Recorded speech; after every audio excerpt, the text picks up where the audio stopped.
वालेकुम। मैं हूं मोहम्मद सफ़ीउल्लाह और आप मेरा यूट्यूब चैनल देख रहे हैं English with MS.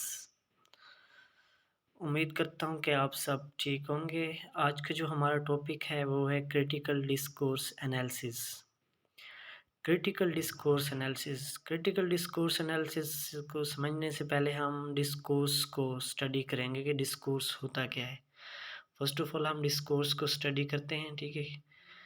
Discourse written और स्पोकन कम्युनिकेशन और डिबेट। डिस्कोर्स क्या होते हैं, वो रिटन भी होते हैं और स्पोकन कम्युनिकेशन या कोई भी डिबेट होती है, ठीक है, वो डिस्कोर्स के अंदर आ जाती है। इसी तरह डिस्कोर्स इज द वर्बल और written exchange of ideas. Discourse जो होता है वो वर्बल या रिटन एक्सचेंज ऑफ आइडियाज़ को हम भी डिस्कोर्स कह सकते हैं। Discourse can also be when someone express their ideas on particular subject in formal and orderly way, either verbally or in writing। Discourse simply देखें, डिस्कोर्स का मतलब यही है कि हम कोई इस लैंग्वेज रिटन और स्पोकन लैंग्वेज के अंदर या हम कम्युनिकेशन करते हैं, कोई डिबेट करते हैं या अपने आइडियाज़ शेयर करते हैं किसी स्पेसिफिक टॉपिक के ऊपर, ठीक है, उनको क्या कहते हैं, डिस्कोर्स। ये हमारे पास मतलब स्पेसिफिक आइडियाज़ के ऊपर हम अपने स्पेसिफिक टॉपिक के ऊपर अपने आइडियाज़ को शेयर करना थ्रू स्पोकन रिटन लैंग्वेज के अंदर, ये होगा हमारे पास डिस्कोर्स। अब हम इसकी एग्जांपल पढ़ते हैं।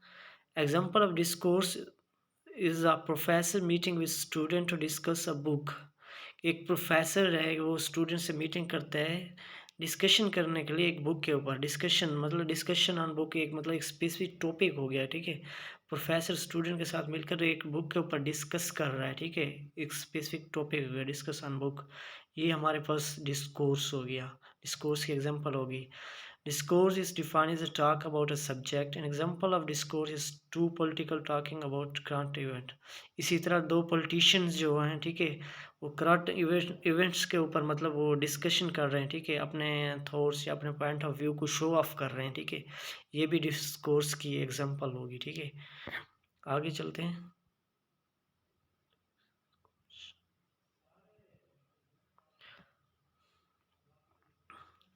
अब डिस्कोर्स है ना, डिस्कोर्स अब उसके बाद पढ़ते हैं हम डिस्कोर्स एनालिसिस। डिस्कोर्स एनालिसिस क्या होता है?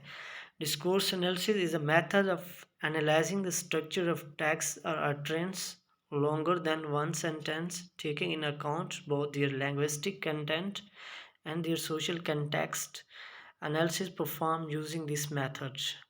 दरअसल डिस्कोर्स एनालिसिस जो होता है एक किस्म का एक मेथड है, ठीक है, अपनी लैंग्वेज को क्या करना, इंटरप्रिटेशन करना, उसका एनालिसिस करना, ठीक है, जो हम बात कर रहे हैं उसकी उसका सोशल कंटेक्स्ट देखना, उसके सोशल कंटेक्स्ट के अंदर देखना, हिस्टोरिकल कंटेक्स्ट के अंदर देखना, पॉलिटिकल कंटेक्स्ट के अंदर देखना, उस चीज़ को फिर समझना कि ये चीज़ जो बात कर रहा है, ठीक है, ये किस सेंस में, किस टोन और किस तर्ज के अंदर बात की रही, उसको मतलब हम क्या कहते हैं, डिस्कोर्स एनालिसिस कहते हैं।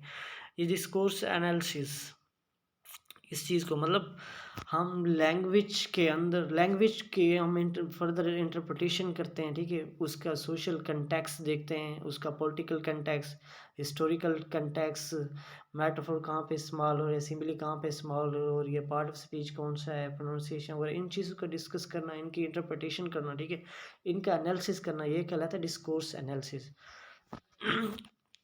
अब हम इसकी एग्जांपल पढ़ते हैं। Example. For example, in some language there are many different words for love. However, in English we use the word for love for all type of loves. Does this affect how we think about love depending on the language that we speak? ये बताता है कि कुछ language के अंदर ना different words जो होते हैं लव के लिए इस्तेमाल किए जाते हैं, लेकिन इंग्लिश के अंदर लव के लिए एक ही वर्ड्स बोला जाता है, लव मतलब हर किस्म के लव के लिए एक ही लफ्ज़ बोला जाता है, वर्ड्स। हमें ये कैसे पता चलेगा कि ये जो लव है किस मतलब कैसे पता चलेगा कि इस लव का क्या मतलब है इंग्लिश के अंदर ना, क्योंकि हम इंग्लिश के लिए तमाम टाइप के लव के लिए हम एक ही लफ्ज़ इस्तेमाल करते हैं, लव वर्ड्स लव्स का, ठीक है। अब हमें कैसे पता चलेगा ये कौन से लव को इज़हार कर रहा है, ये कौन से लव की बात कर रहा है, ये फिर इस पे हम किस चीज़ को वो देखेंगे, हम वो जो लैंग्वेज उसने स्पीक की है जिसके थ्रू ये लफ्ज़ बोला, उसके मतलब उसकी सोशल कंटेक्स्ट देखेंगे भाई ये किस सेंस के अंदर बात कर रहा है, ठीक है। उसका सोशल कंटेक्स्ट देखेंगे कि इसके लव के कहने का क्या मतलब है, ठीक है। ये हमारे पास जो एग्जांपल होगी क्रिटिकल डिस्कोर्स एनालिसिस की डिस्कोर्स एनालिसिस की एग्जांपल होगी।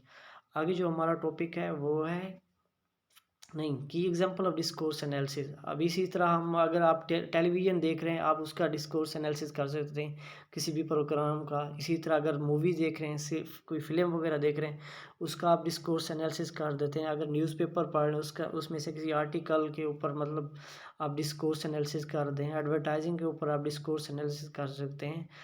The study of political speech, अगर कोई पॉलिटिशियन स्पीच कर रहा है, ठीक है, आप उसका डिस्कोर्स एनालिसिस कर देते हैं। इंटरव्यूज़ के ऊपर आप डिस्कोर्स एनालिसिस कर सकते हैं।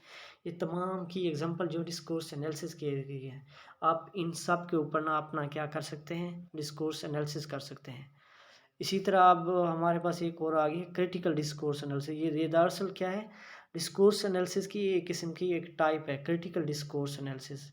इसमें क्या होता है, हम हाईलाइट करते हैं सोशल इश्यूज़ को। In this we highlight the social issues in discourse by using language feature through language context and the social issues. इसमें क्या होता है, हम सोशल इश्यूज़ को जो डिस्कोर्स के अंदर जो मतलब होते हैं उसको क्या हाईलाइट करते हैं। इन क्रिटिकल डिस्कोर्स के अंदर क्या करते हैं, सोशल इश्यूज़ को जो डिस्कोर्स के अंदर होते हैं उसको हाईलाइट करते हैं, ठीक है। बाय यूजिंग लैंग्वेज फीचर के इस्तेमाल करते हुए थ्रू लैंग्वेज कंटेक्स्ट के थ्रू के ज़रिए से हम क्या करते हैं, सोशल इश्यूज़ को हाईलाइट करते हैं क्रिटिकल डिस्कोर्स एनालिसिस के अंदर। वो सोशल इश्यूज़ कौन से हो सकते हैं, वो इनजस्टिस भी हो सकता है डिस्कोर्स के अंदर, डोमिनेंस, किसी चीज़ को डोमिनेंस दे रही है और किसको मतलब सुपीरियरिटी दी जा रही है या इन्फीरियरिटी दी जा रही है डिस्कोर्स के अंदर। इनइक्वालिटी या करप्शन वगैरह, चाइल्ड लेबर, जी जितने भी सोशल इश्यूज़ हैं, ये जितने भी इवल्स हैं, इनको हम हाईलाइट करते हैं, ठीक है। इनको हाईलाइट करना क्या कहलाता है, क्रिटिकल डिस्कोर्स एनालिसिस। मैं अब आपको एक एग्जांपल देता हूँ। एक सिंगर है पीटी सागर। इसने एक सॉन्ग लिखा है वी शैल ओवरकम।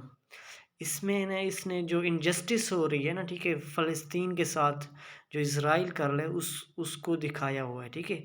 एक मतलब सोशल इश्यूज़ को हाईलाइट किया है इसने अपने सॉन्ग के ज़रिए, ठीक है।